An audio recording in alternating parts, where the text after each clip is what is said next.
एवं परिचय देवाई चाहिए आमर नारी जातिर आदर्श एवं नारी जातिर उदाहरण आम गोवर्धनपुर ग्रामर वार्ड मेंबर सम्माननीय पूज्या श्रीमती रेवती नायक महोदया करताड़ी दे स्वागत जनइबे मंच पाई निश्चित धन्य मन कर जहांकर परिचय देवा जाऊँगी जहांकर परिचय लड़ा नहीं से होउछंती गुणरे गुणिया एवं ज्ञान रे गरिया आमर प्रिय वरिष्ठ शिक्षक सम्माननीय पूज्य श्रीजुक्त रामचंद्र नायक महोदय को अनुरोध करी जोरदार करताली सहित मंच को स्वागत करेंगे। तत्सहित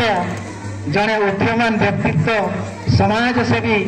गोवर्धनपुर ग्रामर वार्ड मेंबर सम्माननीय पूज्य श्रीजुक्त रमेश चंद्र नायक महोदय अनुरोध करी जोरदार करताली सहित स्वागत जनइबा।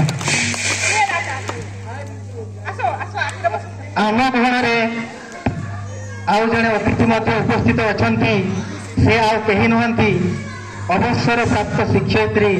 सम्माननीय पूज्या श्रीमती शांतिलता दास महोदया जी कि निजर ज्ञान बल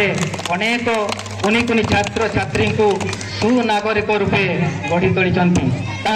पुणी थे जोरदार करताली दे स्वागत करेंगे। तत्सहित वर्तमान परिचय प्रदान करी अर्चना श्रीमती अर्चना नायक महोदया एसएमसी चेयरपर्सन गोवर्धनपुर।